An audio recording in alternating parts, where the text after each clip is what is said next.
This engine, my friends, is a Norfolk Southern SD70 ACU, an SD90 Mac rebuild.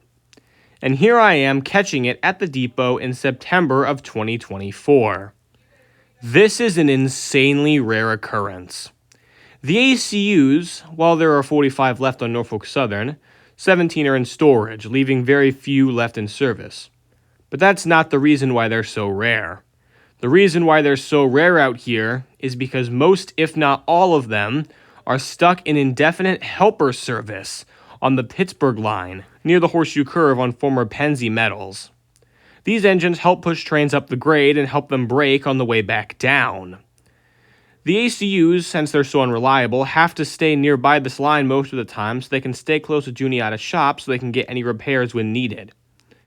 Being my favorite engines on Norfolk Southern, as I've mentioned in several videos before, I was ecstatic to see the rare event of one on the main line. But when I went to research them, I found a channel called SAS Railfan, and that was how I found out that the ACUs were almost always helper sets on the Pittsburgh line. SAS Railfan you might have heard me mention before because he was actually the one who recommended me my current camcorder, so thanks man. And after watching his videos, I decided that eventually I would have to go to Altoona to see the ACU helpers for myself. However, it wasn't super high on the priority list as I had other stuff to do, namely the Galesburg trip, which was covered in 2024. However, as 2025 was beginning to enter the middle of the year, well...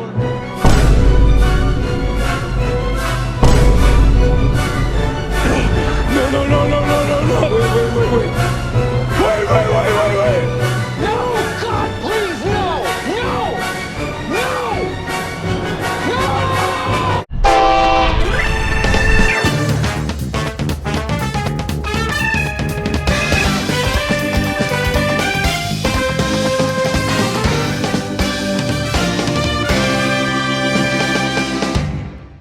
As soon as the first ace got helper link, I knew that the writing was on the wall for the ACUs.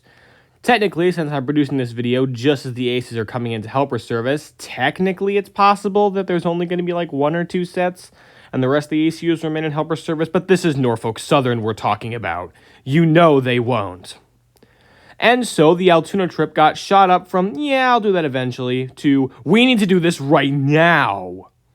And so, on July 3rd, 2025, my aunt came and picked me up, and we started the ridiculously long 12-hour journey out to Altoona. I'm sure you've seen the prequel to this video, which covers all the stuff we saw on the way there and all the stuff we did on the way back. And I just did that just so that this video wouldn't be crowded with things that weren't related to Norfolk Southern or the Pittsburgh line. So it's going to be kind of weird that we're getting straight into the action already, but we're getting straight into the action already. Around midday on July 4th, we finally completed the journey and made it to our first stop on the Norfolk Southern Pittsburgh line, Crescent. We weren't planning to Railfan here, we were just getting McDonald's because lunch, and I wanted to try the new McCrispy strips. But as we were driving out, we noticed our first train on the Norfolk Southern Pittsburgh line, an ACU set that was sitting at the Crescent Railfan platform. It was, or so I thought, coupled to a grain train, so we decided to race off to Cassandra to see if we could catch this grain train go by with the ACU helpers at the end. However, once we got to Cassandra, I crossed the tracks and literally, I kid you not, like 5 seconds after I got there, I looked down the tracks and saw the headlights of a light set of ACUs blasting by on their way to assist another train.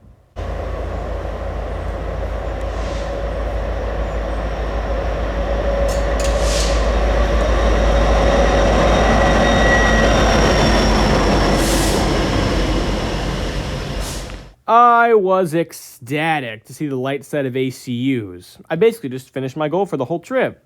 But I'm a foamer, so you know I'm going to sit here and wait for more trains. And sat there I did because there was nothing running. I didn't know this at the time, but a train had stalled on Horseshoe. Plus, being the 4th of July, there weren't very many trains running. But speaking of the 4th of July, the next train that came by was a very patriotic one, as the engineer actually leaned out of the cab and waved an American flag at us at the platform.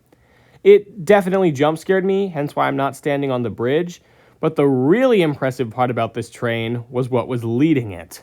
Norfolk Southern 1111, the barcode unit. The least interesting unit on heritage units, in my opinion, but it's still cool, I guess.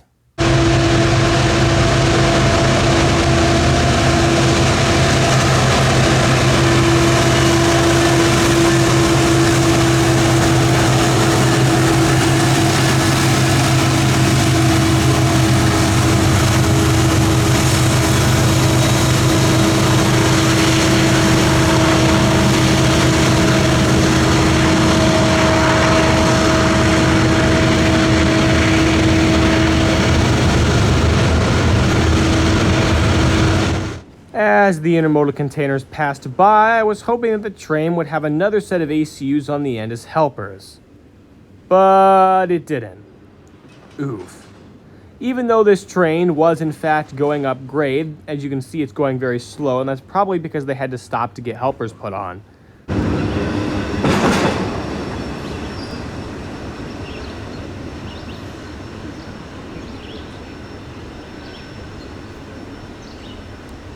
After that, it was another crazy long wait in Cassandra for the next train, which was Norfolk Southern 25G, an intermodal, with 3 C6Ms. Great. That wait was definitely worth it. Yay.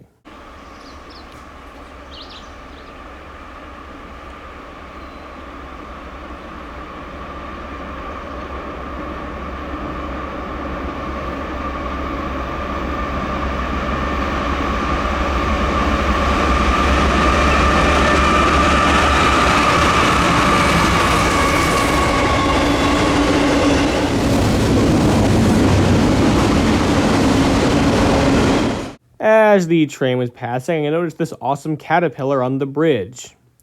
And going back to the trains, yeah, this one didn't have helpers either.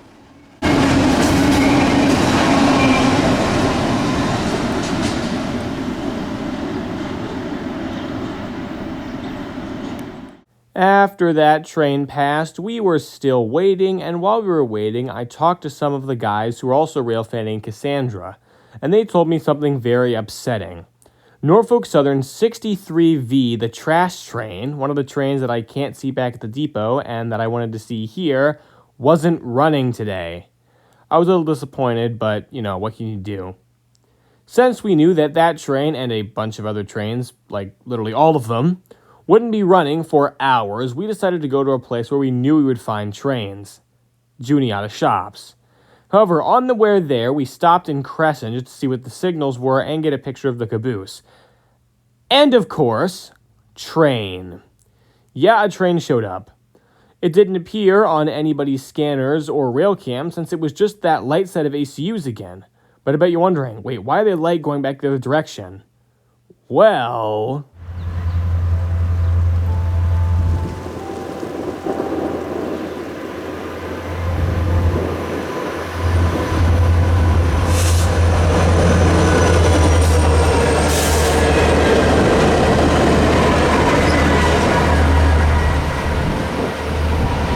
As it turns out, these ACUs weren't actually going to assist a train, but they were just going to take these two engines in a power move to Juniata Shops. That's pretty cool. Also in Crescent, we saw the tail end of that grain train, now without any helpers, before we eventually left and finally made our way to Altoona properly. We drove over a bridge right next to the yard, and as we looked in, we could see the massive shops and loads of engines sitting there in the deadline, as well as a stopped coal train, which, spoiler alert, would not move for the entire rest of the trip. We parked the car at a gas station, waited 80 million years for the clearance to get across the road, and eventually we did. And walking down the sidewalk on Chestnut Street, we got a great view of all the engines, but before I could even start taking pictures of them, I realized we accidentally beat that power move with the 2 ACUs and 2 GEs to the shops, and we watched as they slowly came to a halt to drop off the 2 GEs.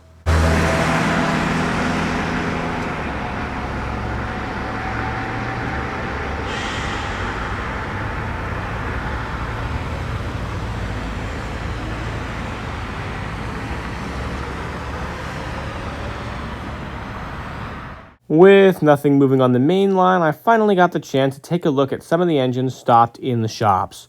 First, we see a bunch of Dash 9s, which are in for rebuilding. First is this one in the whiteface scheme.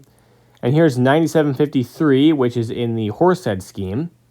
And here was the coolest looking one, in my opinion, and it's 9797, still wearing the old original Norfolk Southern Thoroughbred scheme. Every engine still in this scheme is stored in Juniata right now, at least all the Dash 9 ones. So I had to come all the way out here just to see another one. This is the first and last Thoroughbred Dash 9 I've caught on my camcorder.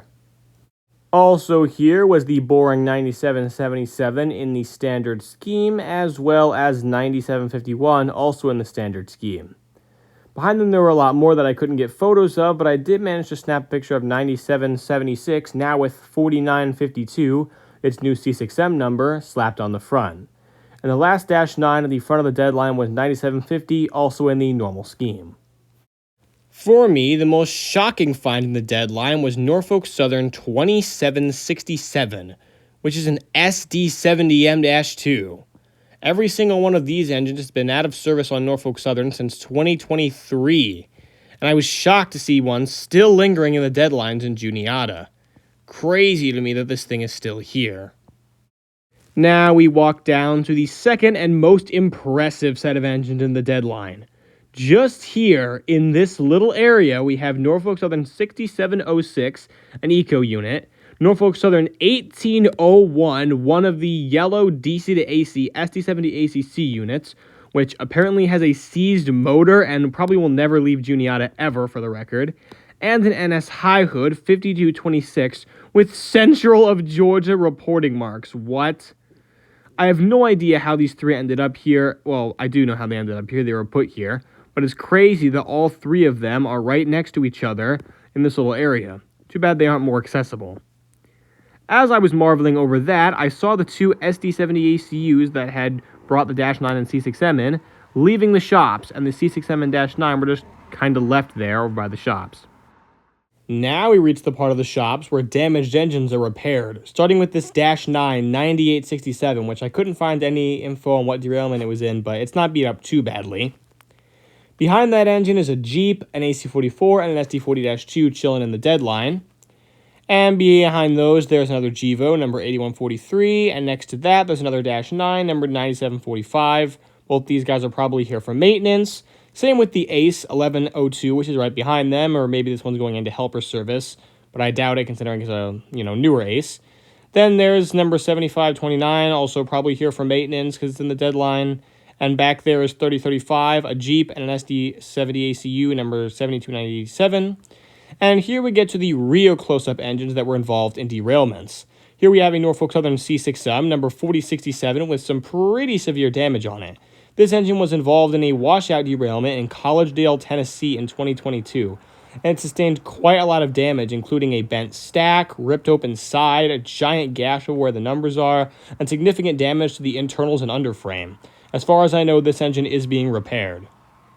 Right in front of that engine is one of NS's 80 Tier 4 Gevos, number 3629. This engine was involved in a derailment in Hiram, Georgia in 2021, the same one that infamously burned NS Tier 3 Gevo, number 8133. The third engine in the deadline is also the most damaged, NS 7303, which was involved in a derailment in Harmerville, Pennsylvania in 2022. This engine has suffered the most damage of the three here, but is also the closest to returning to service. As you can see if you look closely, the fuel tanks and radiator section have already been repaired, with the battery boxes next on the Juniata shop's to-do list. Behind it, we see an SD60E, number 6908, just chilling in the deadline, and what I think is the most interesting engine here, a Norfolk Southern C39-8. Maybe it's the 39-8E, but I'm not sure. There's not much information on this unit. All I know is that it's used for load tests at the Juniata shops, and is the only Dash 8 left on the Norfolk Southern system in any capacity.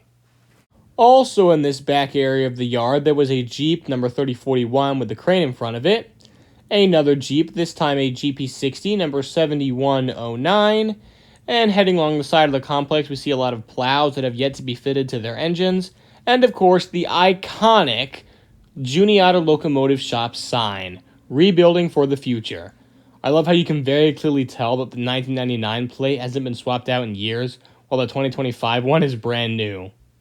As we were walking back, we nabbed a few more photos, like this Jeep here, number 3003, and NS1000. But not the NS1000 you're thinking of. This unit is an SD45, or formerly was an SD45. It's a test unit. It's used to test EMD prime movers before putting them in the final engines just to make sure they work. Man, if only they did that with the ACUs. And also, no, I don't know how this thing somehow has the same number as the Spirit of France unit. I don't know how that's even allowed, but I guess it is. A long way behind that unit was this interesting thoroughbred scheme Jeep, before we eventually make it to the display track, the closest track to the road. The first of four engines here is this Norfolk Southern ES44AC number 8108, which, as you can see, has some interesting marks on it made by the fuel crews. And behind it is an ex-Norfolk & Western SD40-2 number 6165. If you look on the back, you can see it still has its N&W spec bell and horn intact. Then in front of that is a Horsehead Scheme -9, number 9848, and the final engine here is the most interesting. An Operation Lifesaver painted GP38-2, number 5336. This engine has been here in Altoona in this deadline for a very long time, but it's nice to finally see an NSOLS unit up close. Further out, in another section of the deadline, because believe me, it's massive, there's the C6M 4049, one of the many stored ACCs, number 1828, a rebuilt GP38-2 it looks like, number 5116, a Conrail boxcar, not sure why this is here, one of the 17 stored ACUs, number 7249, another -9 in the Horsehead Scheme, 9825, another C6M, number 4147, another stored ACC, number 1845. You can see some EMD trucks in the foreground there, and you can also see them in this shot of the Ace 1206. Farther back by these steel coils, we see another C6M, 4117, and then we hit the interesting engines on this part of the deadline. The former BNSF and former KCS, and technically former CPKC, I guess, -9s. These engines were bought by BNSF, well, except they weren't actually. They were painted in the BNSF H2 scheme, but they were always owned by GE and just leased to BNSF. Then, after that expired, they were sold to KCS, but weren't repainted. And after the CPKC merger, they were sold to Norfolk Southern. And now they just sit here and don't do anything, because it's Norfolk Southern. What did you expect them to do, rebuild them like a normal functioning railroad would? No, of course they won't. After viewing just a small portion of the very expansive Norfolk Southern deadline, because geez, they don't know how to manage a railroad, we made our way over to the turntable, where we saw, well, a lot of boring engines. I was kind of hoping there'd be something a little special parked at the turntable, but nope. Probably the most interesting engine here, though, was an SD40-2 number 3222, which is soon to be rebuilt. Here's another -9, number 9696. You can see the 4958 number. Here's another one, 9759. Looks like it was involved in some sort of wreck. This Gevos radiator, half in primer, made me think that 4004 was here. It wasn't. Here we see a flatbed with long hoods on it. And if we look at this photo, you can see the Gevo that was the culprit of me thinking that 4005 was here with that mismatched radiator. And here's a back view of that SD40-2 that's soon to be rebuilt. And new long hoods that have been fabricated for C6Ms. We also see a high hood 5229 and a switcher, number 2102, as well as an Operation Lifesaver long hood on a flatbed. After that, we took a break from railfanning for a while to check into the hotel and eat Cracker Barrel for dinner. It was great. The only thing that we did during that time was miss the Amtrak. But whatever. It's fine. Whatever. It's fine. I'll have another chance to see that tomorrow. The important part was we still weren't done railfanning for the day, because of course we wouldn't. So we made it to the best spot on the line and decided to sit there for the rest of the day. Galitzin, where the Galitzin tunnels are located. And before I could even realize how awesome of a spot this was, because seriously, this spot is way better than Horseshoe, that place is so overrated, we saw a train, like almost immediately. An intermodal heading westbound out of the tunnel with GE junk. Great.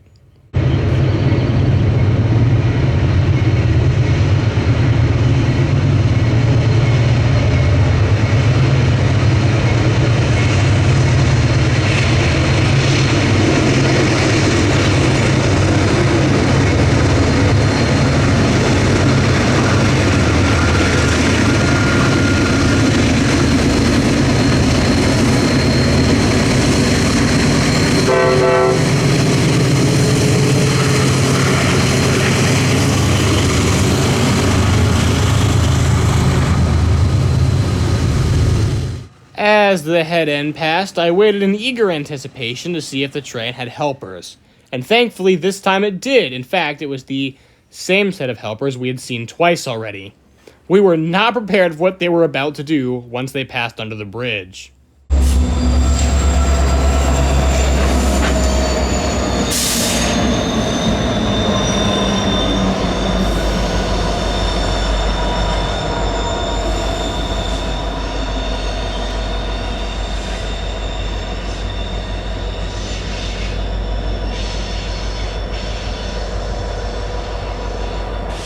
Yep, that's right.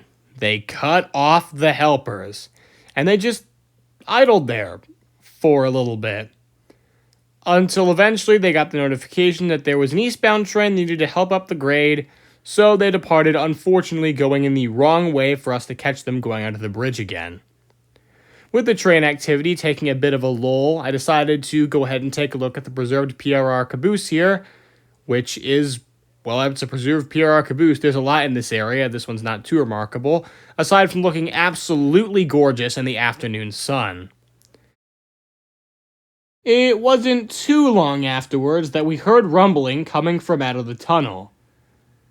And, remember earlier when I said I talked to some of the guys who were also Railfan Cassandra, and they told me something very upsetting.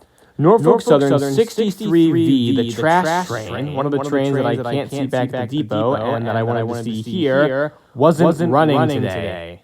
Well, guess what? The guys in Cassandra lied to me! This train was in fact 63V. I'm glad I got to see it, but Cassandra guys, jeez.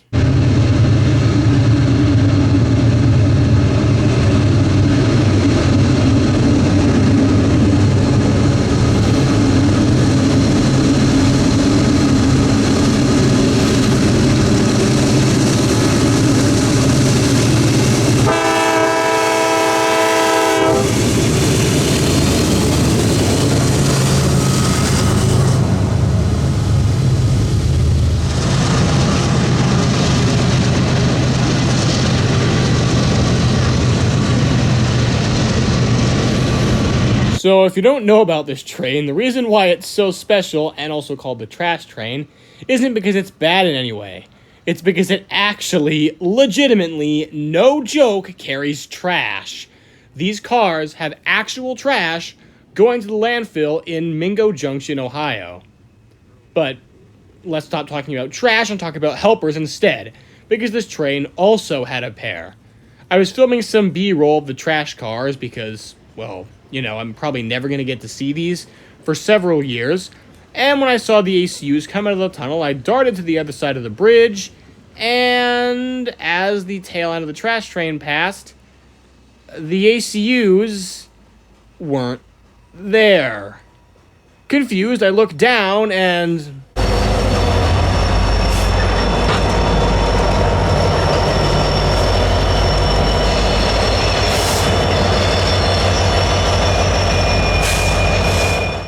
Yep, they cut this pair off too, and I was very excited to see a pair of ACUs that wasn't the same pair I had seen 3 times already.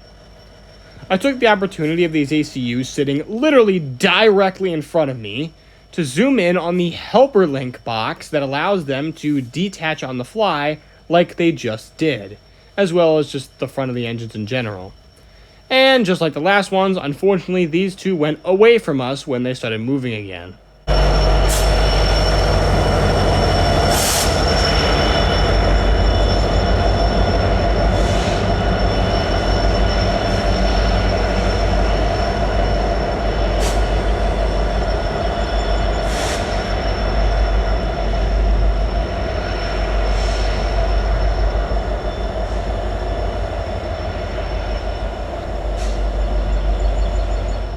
Then we took a look at the one abandoned tunnel, which is next to the active one, and the sign for Gallitzin on the nearby tunnel in.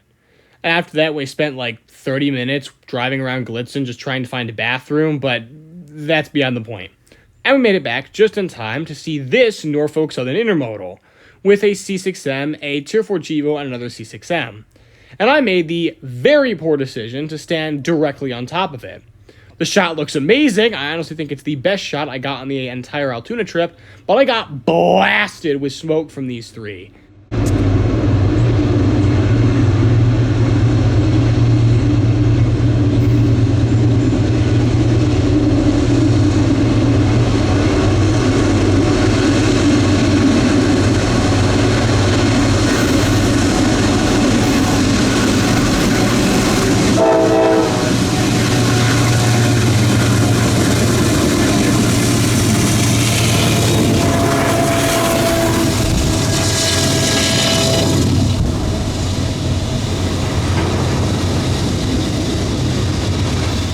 As I did with the last two trains, I waited while it passed eagerly for the helpers to appear.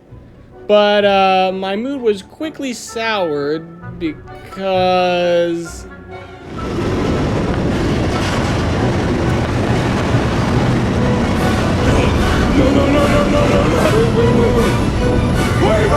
Oh, God! No! God, please, no! No! No!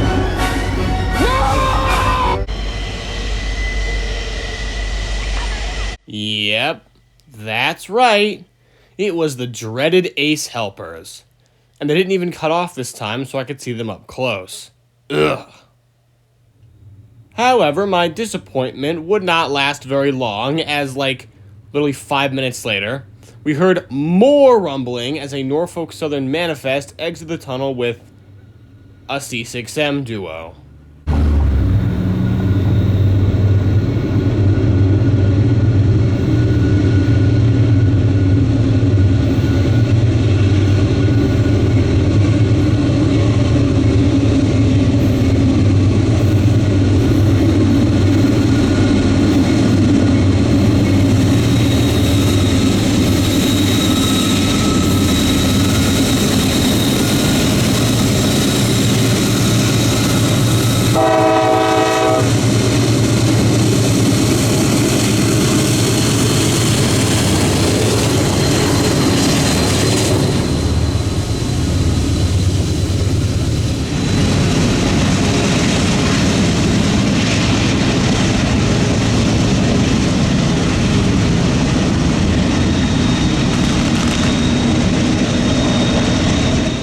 After the head end passed, I crossed the bridge in anticipation for the helper set, but before it could pass, these cars full of scrap caught my eye, probably leaving Junie out of shops with all the SD40s they've been ripping into pieces.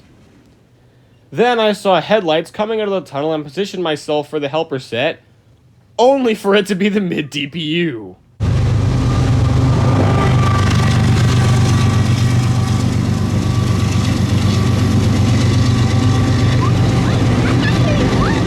As I was taking this absolutely gorgeous photo, I was talking with a very young Railfan on the platform. He was incredibly excited for the helper set to show up, probably even more than me if you can even believe it. And he was ecstatic when the helper set did eventually show up, and you could tell the crew noticed because they gave us an awesome horn salute. Not to mention the ACUs are back, so bonus points for that.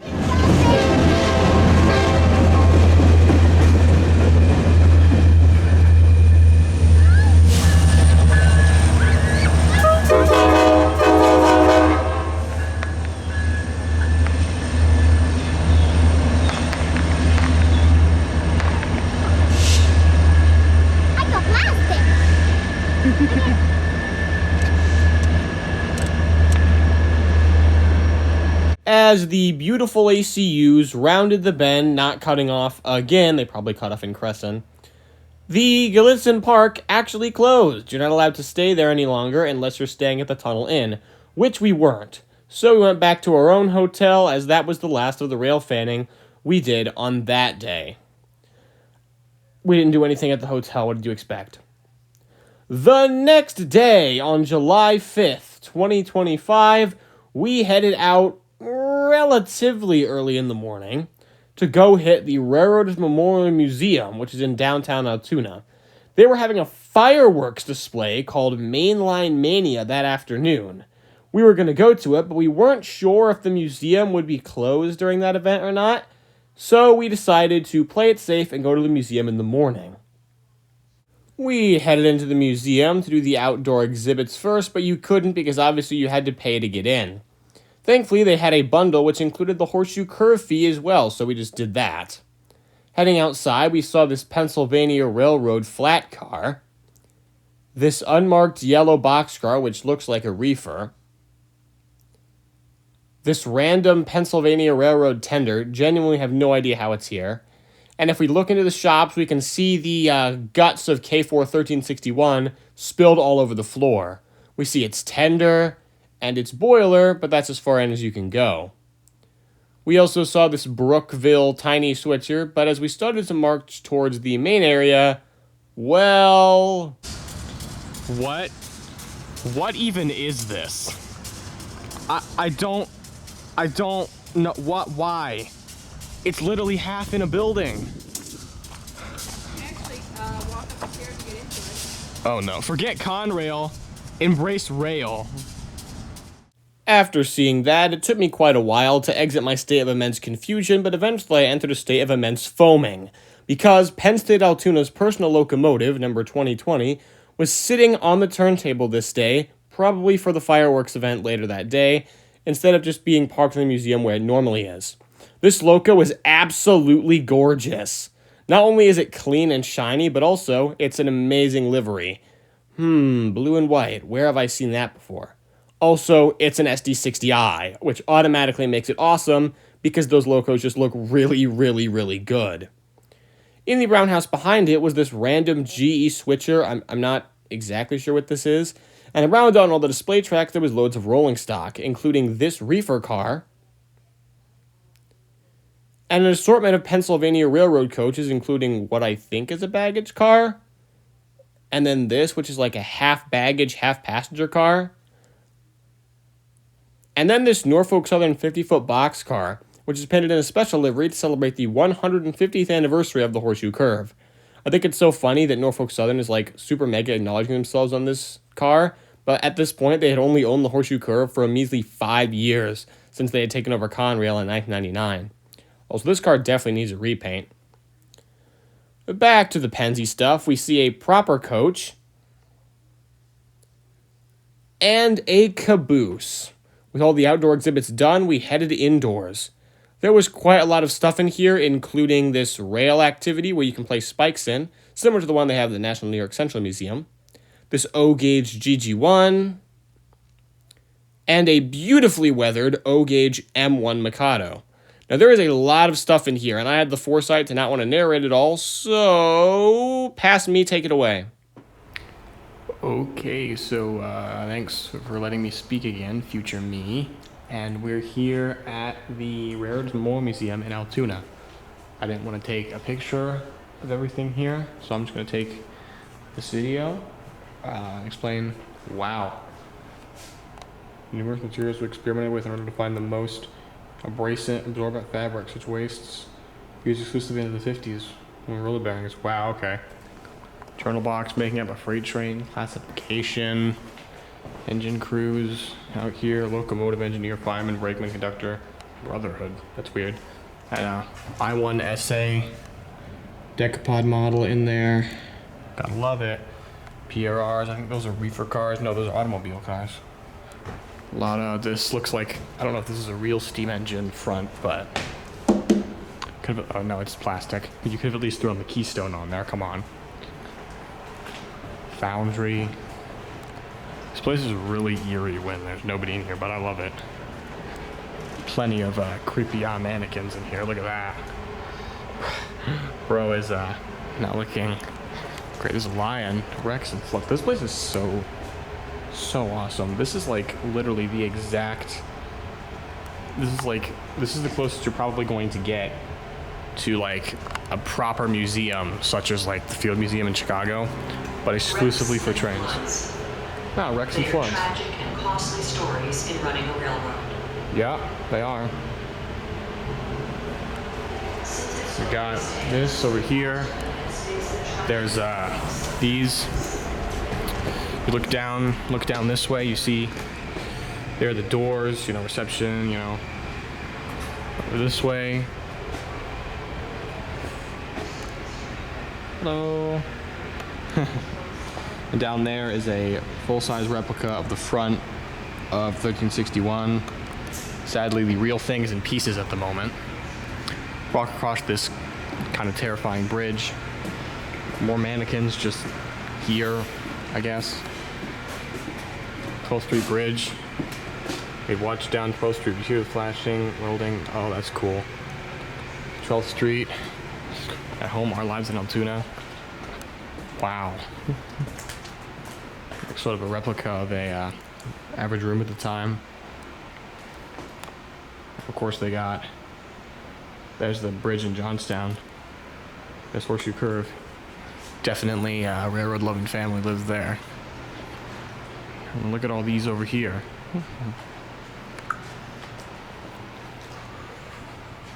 That.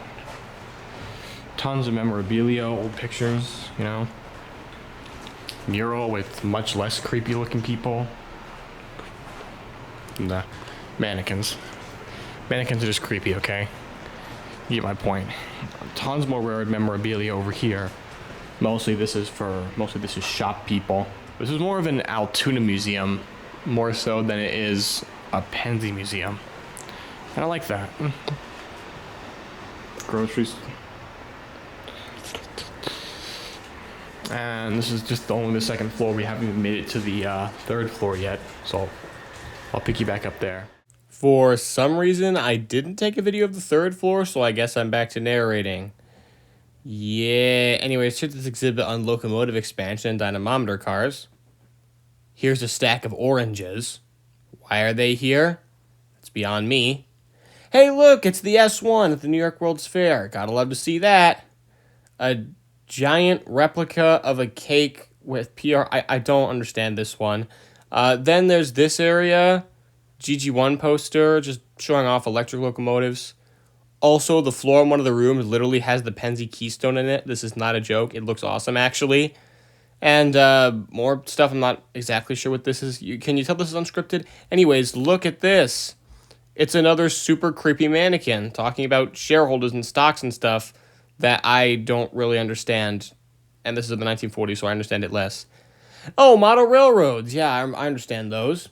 They had a lot of small bite-sized model railroads, including this one of a dock, this one of a coal mine with a nice B-series switcher engine, this one of an elevated electric railway with a couple multiple units and a boxcar, this one of a remote grain loading terminal in the middle of absolute nowhere, and the biggest one, which actually runs most of the time, but sadly was not running and disactive at the time I was visiting.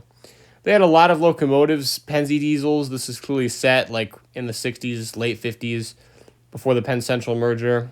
You can see a shark nose RF-16 off to the side there. F units, RSD-15s. Yeah, a lot of Pennsy staples here. And the other side actually had a steam engine and a bunch of cars in a yard.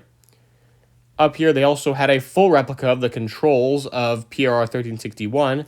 And then we headed back down to the first floor to see the rest of the outdoor stuff since we had covered all the indoor stuff by this point. We passed this, unfortunately, out-of-order penny machine, this O-gauge engine that's sitting on a elevated railway, and of course, they have an entire shelf dedicated to Penn Central. And of course I bought a PC shirt, why wouldn't I? As soon as I left, I realized that you could actually see part of the Juniata deadline from the museum, and you can see the ends of all those XKCS/BNSF-9s. And then we heard a horn and bell in the distance. We frantically tried to find a place that we could sit to film the train, but You can't really escape the museum without going all the way around the roundhouse, which we did not have time for. And so we settled on to running into this area, which I'm like 99.9% sure you're not supposed to be in, and standing on top of 1361's old firebox to film the Amtrak 42 coming in and stopping at the station, with 131 at P42DC as its power and no evidence of the new charger crap.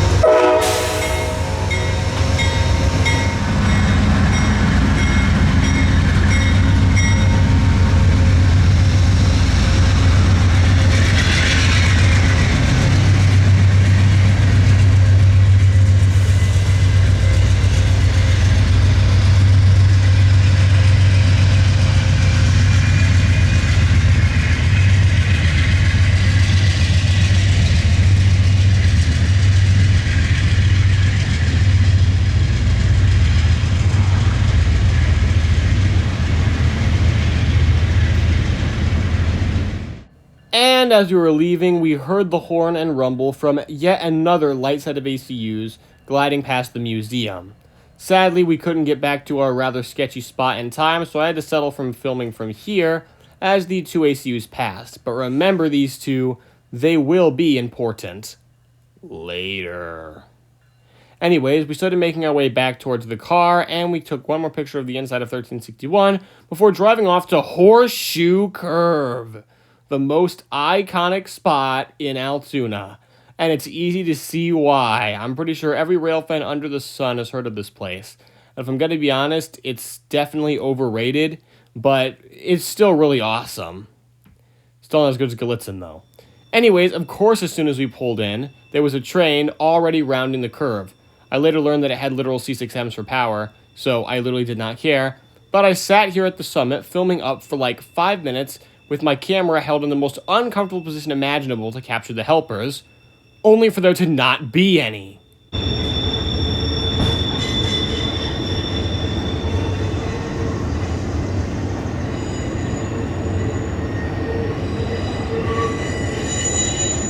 It surprisingly didn't take that long to climb the 191 steps up to the incredibly scenic Horseshoe Curve. I mean, just look around. There's mountains on every side of you. Crazy. And displayed right next to the main line is PRR GP9 number 7048, which was brought here to replace K4 1361 when it was moved out to be restored to operation. The engine currently wears its Pennsylvania Railroad scheme, but in service life it wore PRR, then becoming PC, and eventually Conrail.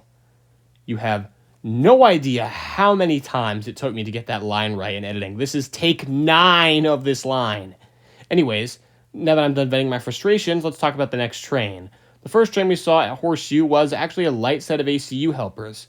These ones are slightly more interesting because they're actually former CEFX. Most of NS's ACUs are former UP, but this is the only non-former UP duo we saw working in helper service on this trip.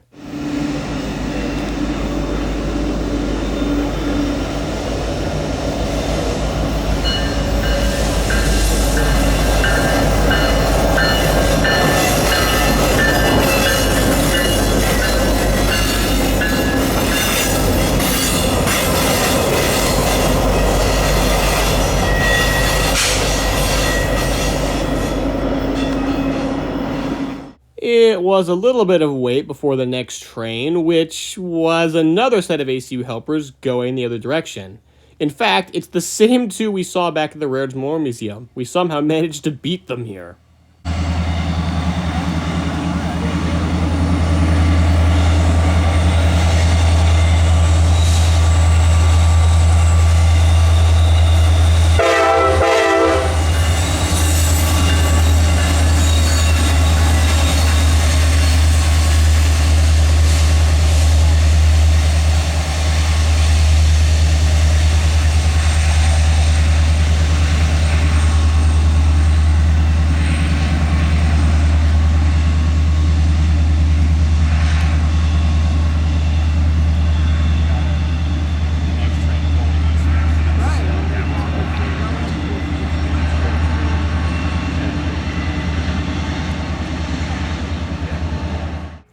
And finishing off this small rush of traffic, we have Norfolk Southern 6K4, the daily ticking time bomb train, which always, okay, not always, but 90% of the time has really good power on it. And this day was no exception, as it had a Union Pacific GEVO trailing, which is an extreme rarity this far east. Also, it was really loud. Headphone users be warned.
Since my camera has a pretty good audio system, it didn't really pick up how loud this train actually was, so I'm going to give you the unprivilege of hearing what it actually sounded like for 1 second through the power of editing. And as you would expect, this train also had ACU helpers at the end. The same helper set that I had seen 3 times already, but hey, it's ACUs, I'll take it.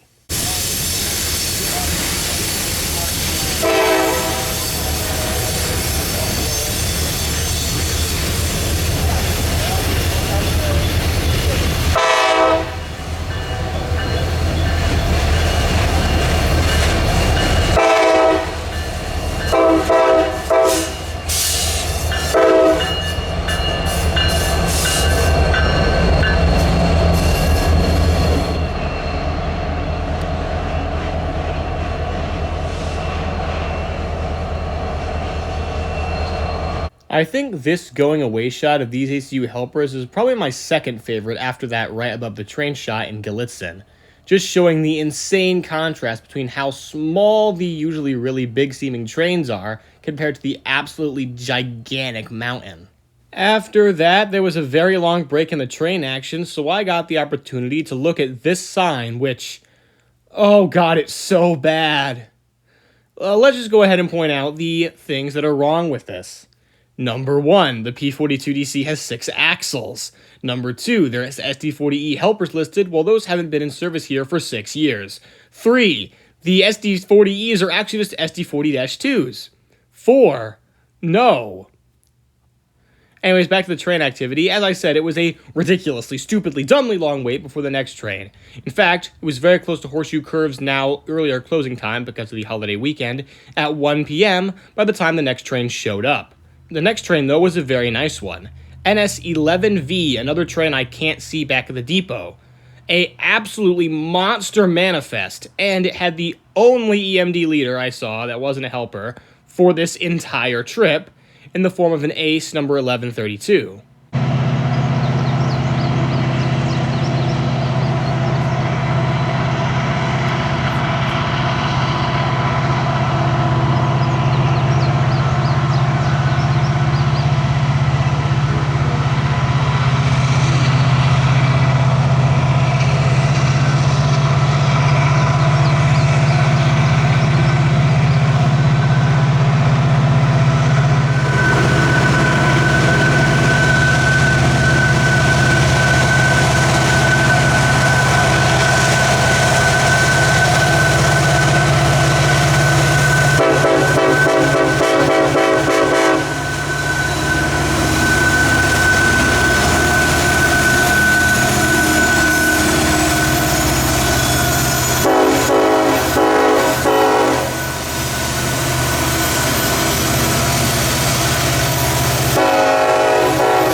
rolling stock on this train was also pretty cool, with one of the auto racks being a Kansas City Southern 125th anniversary auto rack, a type of car I've been trying to hunt down for years now. And only a few cars behind that one was a brown Conrail auto rack with both the regular Conrail can opener and the later Conrail quality logo stamped on it.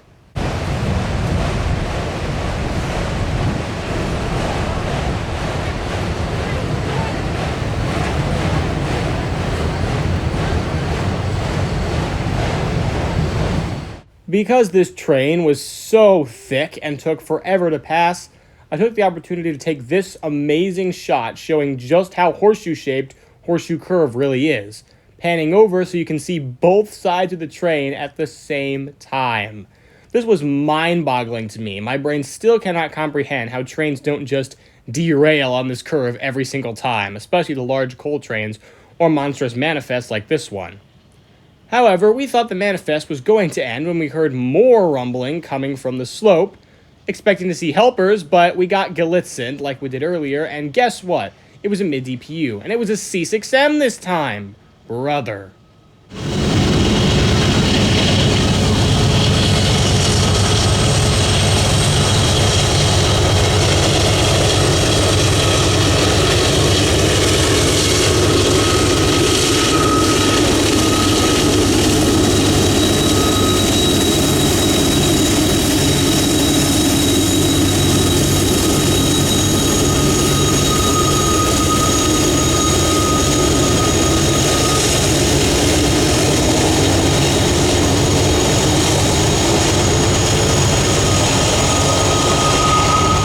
It wasn't much longer before the actual helpers showed up, and thankfully for my sanity, they were ACUs.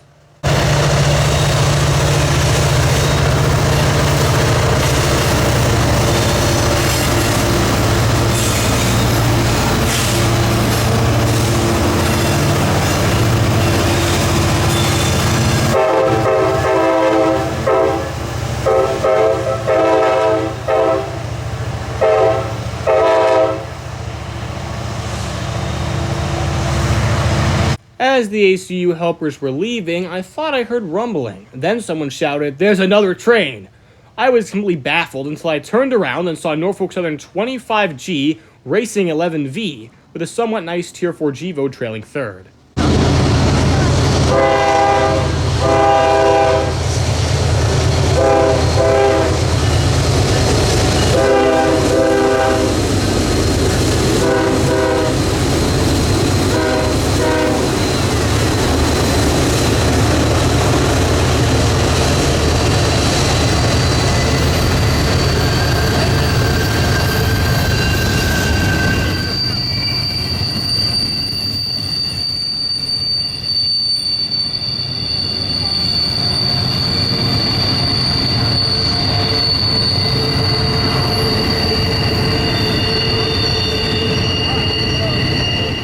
And unfortunately, as you could probably tell by its speed, 25G did not have a helper set on the rear, which was a little disappointing, but yeah, whatever. After that, I decided to take the opportunity to take these two pictures of 7048 looking up at the very impressive mountain. These are some of my favorite pictures from the entire journey. Before we went and ate lunch at the hotel, and after that, we decided to go out railfanning because of course we did. And we decided to go back to Cassandra because I really like that spot, and I didn't get very many trains there last time. Not to mention, I still really just wanted to film an eastbound going through that cut, because I got jump scared with the barcode unit and so couldn't do that one. And as soon as we got there, just like last time, I saw the headlights of a helper set rounding the curve westbound. And guess who it was?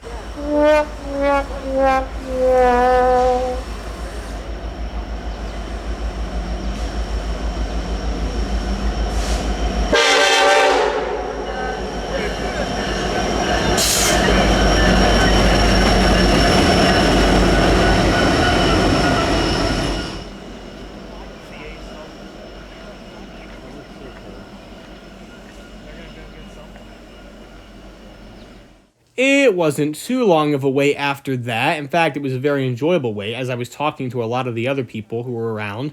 But as I was standing on the bridge, I saw the headlights of an eastbound approaching. Yet another light helper set, but at least it was ACUs this time. And I finally got to get my eastbound coming through the cut, even if it was just light engines.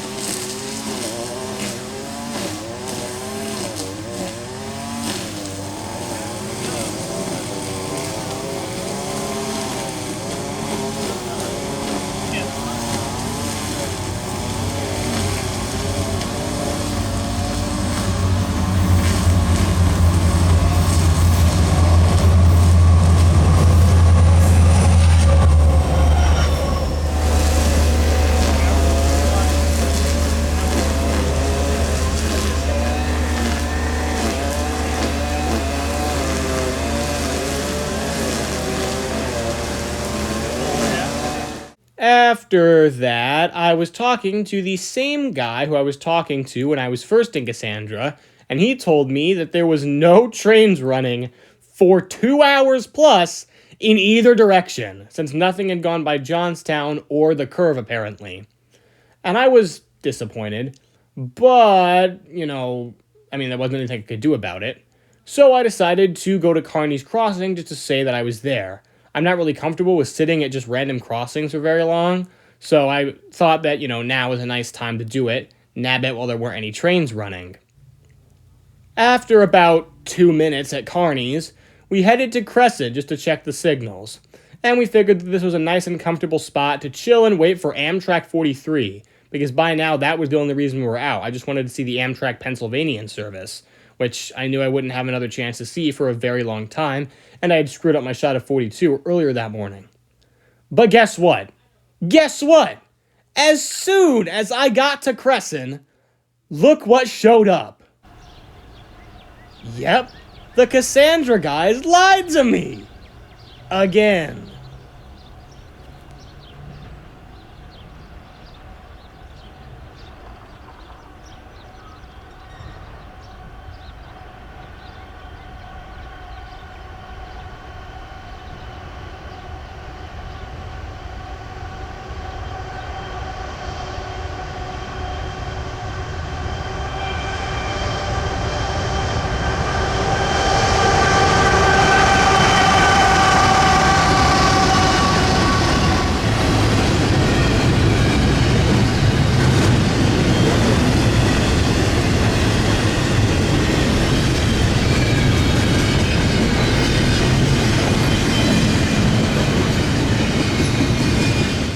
Well, now that my joke is over and I can finally talk about this train, I'd like to say that it was actually a really good one. Tier 4 Gevo leader is nice. I feel like this place is my Tier 4 Gevo good luck charm.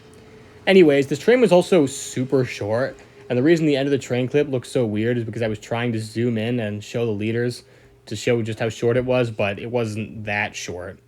Also, I noticed that the grain train that we saw parked in Crescent yesterday was still here, which is pretty funny. And there was this Norfolk Southern, crew hotel thing over here with the very inaccurate slogan on the front. Anyways, while we were sitting here, we were also watching the curve cam as other guys started to show up. And NS11K went by, with a Dash 9 trailing second and a Tier 4 Gevo as the NDPU. A very good train and yet another Tier 4 Gevo.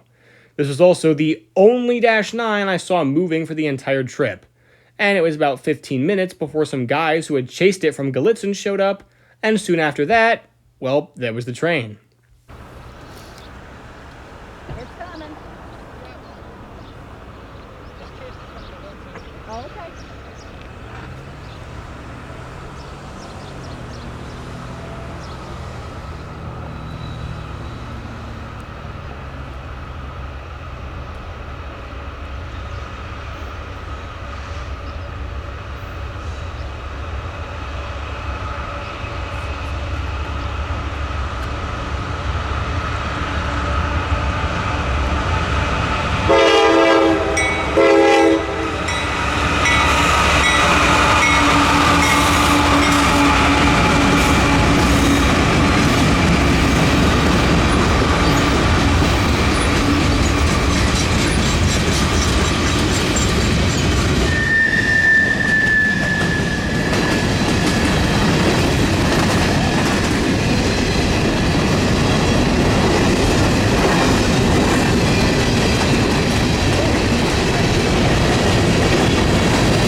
the complete shock of the now relatively large Railfan group in Crescent, the signal then turned green for a westbound.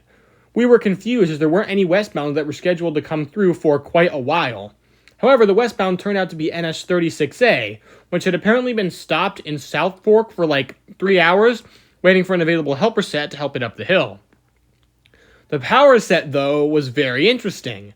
3 C6Ms. I bet you're wondering, Fallen Flag fan, why is it so interesting if it's just 3 C6Ms? Well, the one that was trailing third was actually dead in tow, NS4467. This train stops in Juniata to just drop off cars in Rose Yard. And so that makes it the perfect train to, say, take a unit that was involved in a collision to the shops for repairs. And the 4467 was involved in a collision recently, and you can still tell because there's visible damage on it. And it's going to the shops for repairs. Who knows how long it'll take for those repairs to be completed, so this might be 4467's last ride for quite a while. Seeing a wrecked locomotive dead in tow is something I never thought I would see, and so it's crazy to see it here actually being done. Couldn't find any info on the derailment that 4467 was involved in, sadly, since it was so recent, but this was still a very awesome catch.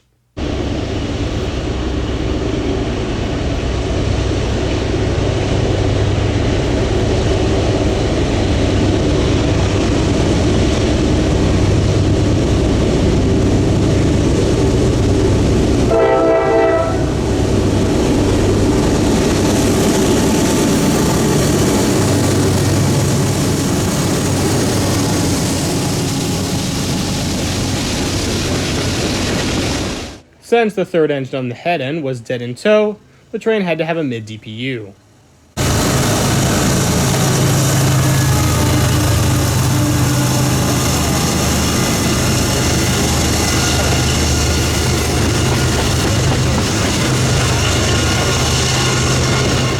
And as alluded to earlier, it had helpers.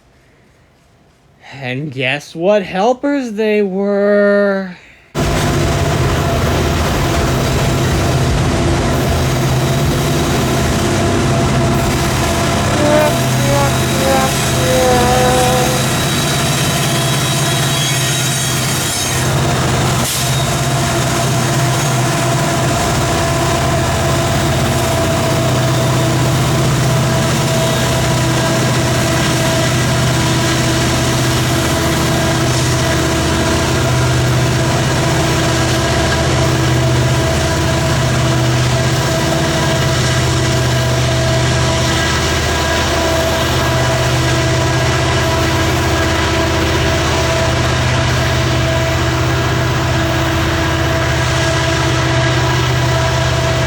And it was not very long after 36A cleared before the absolutely beautiful sight of a non-chargerified Amtrak 43 came into sight, smoking quite a bit and giving a very nice horn show as it went by.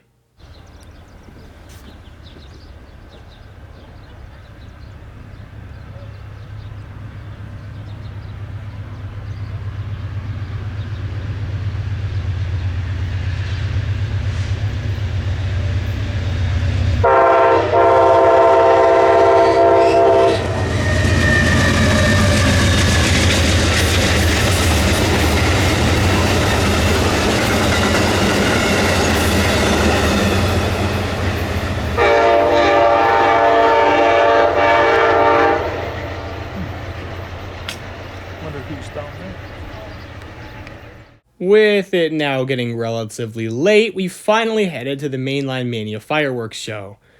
And it was nothing even remotely train-related. It was just a bunch of vendors and fireworks. I'm guessing they just held it here because this is the biggest area in Altoona for public gatherings. And after we realized that, we were kinda screwed because our car was stuck because everyone else was parked around it and sitting outside the car in lawn chairs waiting for the fireworks to go off. However, thankfully, right next to the museum is, of course, the main line, and we finally found out how to actually access it.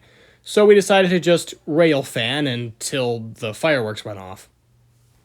On our way there, we found this scale test car. I was interested to learn about it, but, yeah, maybe they should fix that.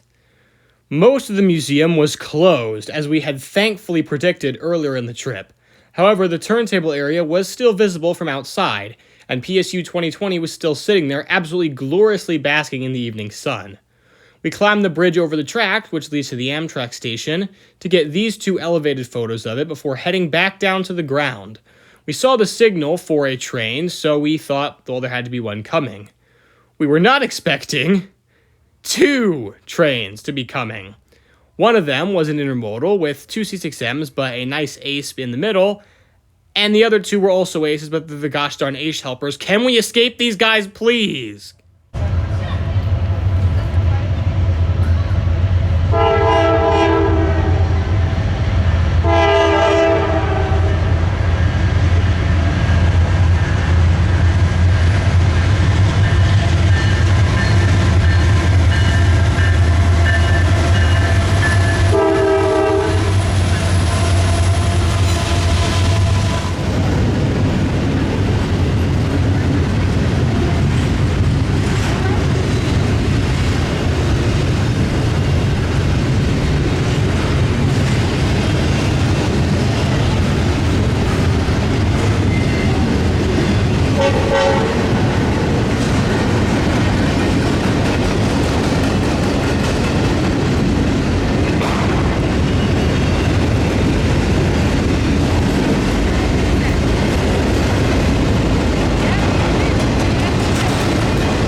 While we were waiting about an hour and a half for the next train, I made some small talk with some of the other rail fans who were out there and ended up accidentally convincing one of them to buy a camcorder that's the same camcorder as mine. Yeah. He could only take pictures with his current camera and was looking for an affordable camcorder, and that's exactly why I bought the one that I currently have, which is pretty cool. Anyways, aside from that, the next train did eventually show up with a boring C6M in the lead, but a nice ace trailing second. Crazy how much more interesting these things are when they aren't replacing the ACUs.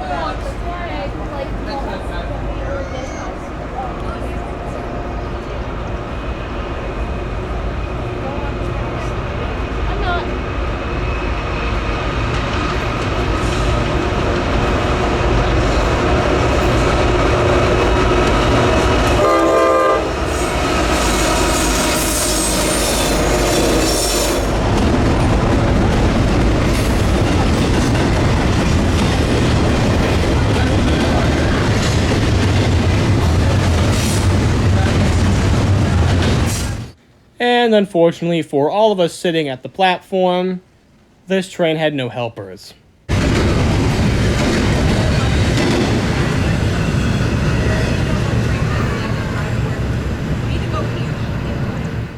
After that, we decided to go back to the car to wait for the fireworks. This seems a little strange, but there were a couple reasons why we decided to do this. Things that I stupidly had not accounted for when deciding to go rail fanning. Number 1, dark. Yeah, it was getting dark, so the shots wouldn't have been very good. Number 2, mosquitoes.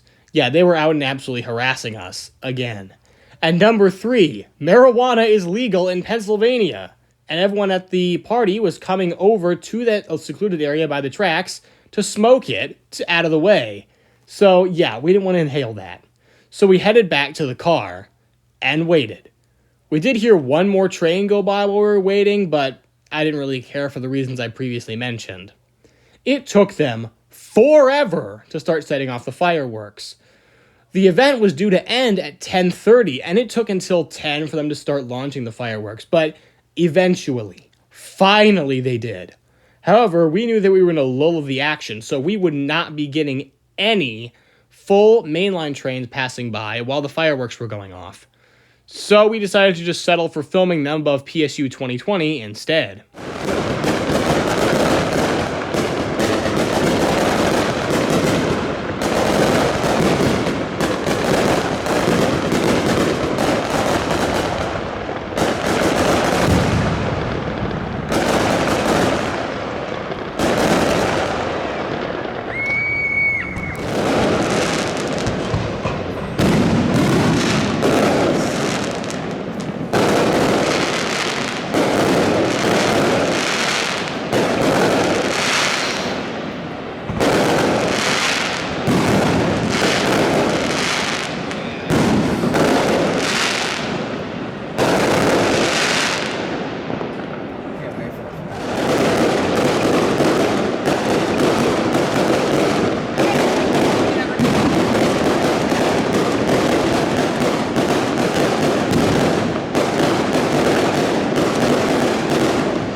I would be lying if I said I wasn't a little disappointed that no mainline trains ran during the fireworks event, but these photos are still really cool, especially this one.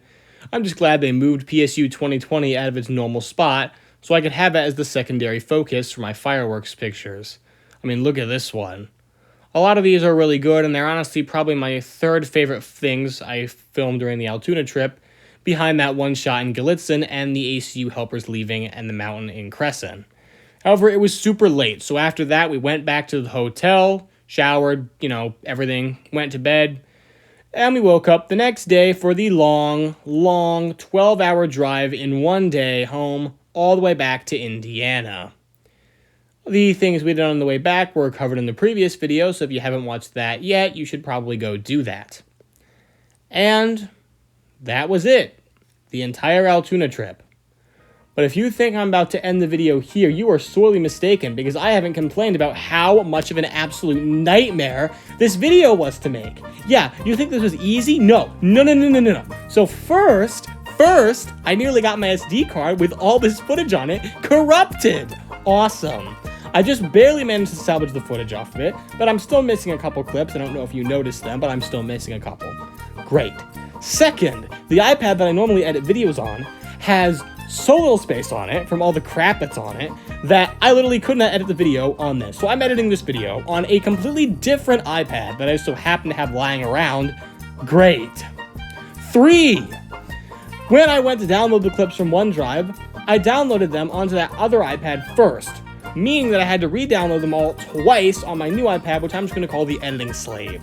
And before you ask, why are you editing your videos on an iPad and not a computer? It's because I walk around while I'm editing and I literally can't carry a computer around. Cool. Then, once I finally got them all downloaded, not only did it take forever to edit them all, but also our AC broke. Yeah, our house's air conditioning broke. So I had to go over to my grandma's house and my dad's house for several times during the week, and so I couldn't work on the video while I was over there. Then, while I was editing this final section, iMovie crashed and lost like 10 minutes of progress. That's fun. And I don't even want to think about how many issues I'm going to have trying to download this video once I'm done with it. So if you'll excuse me, I have to fight with technology for another 3 hours. And so, catch those units while you can, especially the ACUs, and I'll see you in the next video.